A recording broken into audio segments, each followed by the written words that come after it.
Praise the Lord. Hallelujah.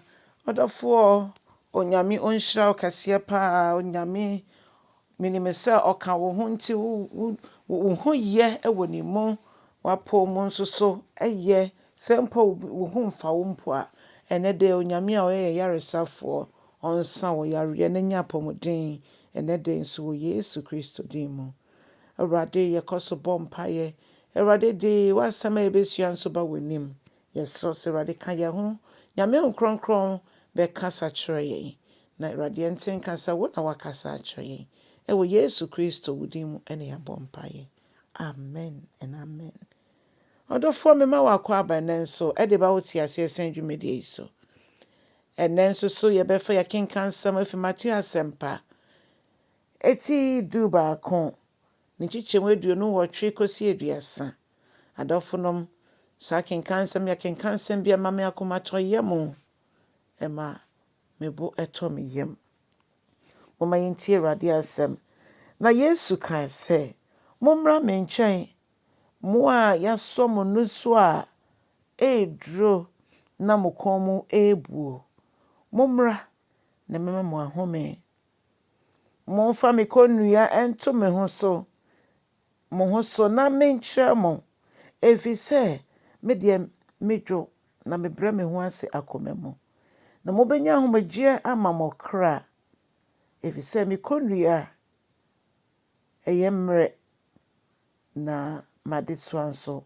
eha odofo ya papa Yesu watene ne nsa we bie ne nsem o se bra menkyɛn me hu se wabrɛ bra menkyɛn me hu se woso ne so mu odu bra menkyɛn na me Yesu mema wa ahomegye odofo yentwere Yesu fa wuti etu ne kukumo fa woni pedue nyina etwere no ose wananti ose wananti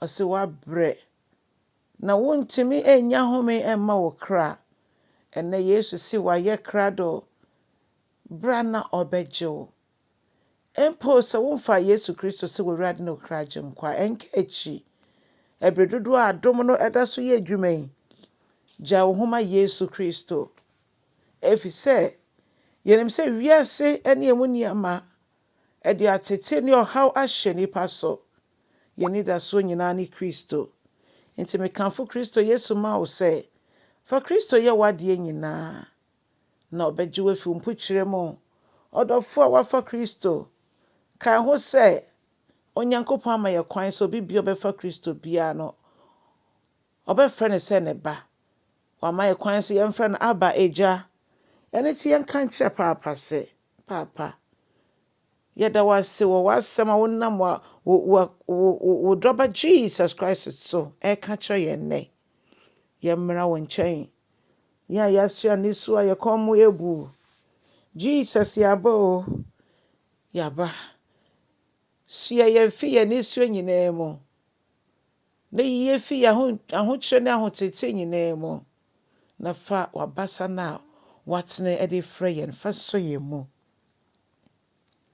o se fa me konua no eto wo ho so na menkyerɛkyerɛ wo Awurade ye na adom yentimi nya abrentena wo na ase na weti wa kyerɛkyerɛ ye o se ono de odwo no brɛ ne ho ase akoma mu odofo ye papa no sa na ote enti yensua no papa yesro se dom yi ahobrase yesro se dom ye odwo yentimi so hohoma baby na etimi atwe akra ma wasafo Awurade wo se konua na mu oha na wade so anso emu oha konua no mre na wade so anso ha nti Awurade yesro se yiye de efiri ho na ma ye wodie bi odnia wo Kristo ma wafa hodi wo Kristo ma wa wo hoto no wa hoto so